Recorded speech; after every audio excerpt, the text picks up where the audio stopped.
The morphine haze was fading when my phone vibrated against the metal tray beside my bed. It was my son.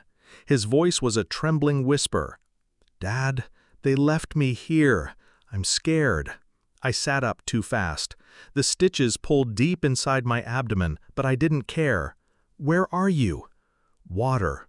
I could hear water moving, the low churn of a river, leaves shifting. He tried to say something else, but the line went dead. I called my wife. Her voice came sharp, annoyed. "What? Where's Ethan?" A pause. Then, flatly, "He's dead weight. I should have dumped years ago." For a second I thought the painkillers were making me hallucinate, but the silence that followed was real. The call ended. By dawn, the police rang my hospital room. We pulled a small body from the river. They didn't need to finish. Shock feels nothing like the movies. There's no screaming, no dramatic collapse, just a narrowing of vision, the world sliding into the background while one thought anchors itself in your brain. She wanted him gone. I'd suspected distance between them, how she brushed him off when he tugged her sleeve, how her voice softened for other people's children but not her own. But I convinced myself it was exhaustion, stress, the small cruelties marriages survive. Now I replayed every moment. The way she left for errands and came back smelling of cologne that wasn't mine. The way she insisted I stay at the hospital overnight after my operation instead of coming home. The way she smiled at her phone more than at me. There was a timeline forming in my head, a pattern I didn't want to believe in. But denial is a slow poison, and I was already swallowing it whole. From my hospital bed, I began to pull threads. I asked the nurse to print my call logs. I noted times, dates.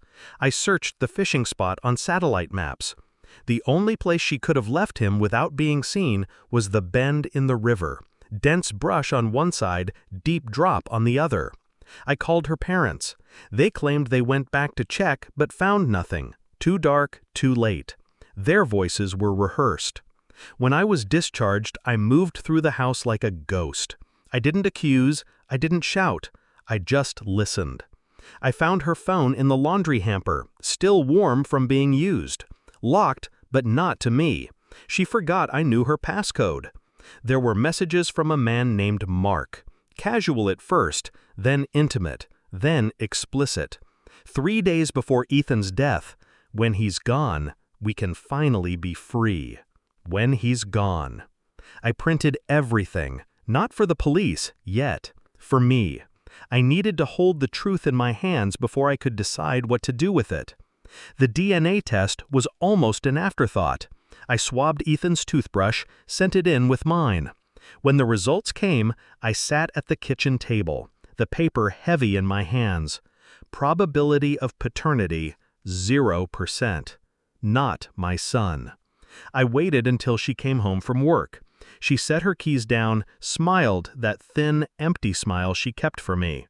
I slid the envelope across the table. She read it once, twice.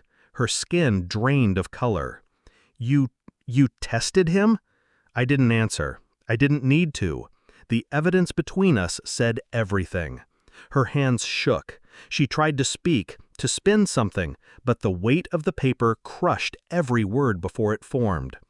The next morning, I went to the station, not to accuse her of murder, not yet. I gave them copies of the messages, the timeline. I told them about the fishing trip. I didn't tell them about the paternity test. That was mine to keep. When I came home, she was pacing. "You talked to the police?" "Yes." One word. Calm. Her eyes widened, searching my face for rage, for grief, finding only a stillness she couldn't read. "You're ruining my life," she spat. "No," I said, picking up my jacket. "I'm just telling the truth." I left her standing there, the walls closing in around her, the sound of her own breathing too loud in her ears.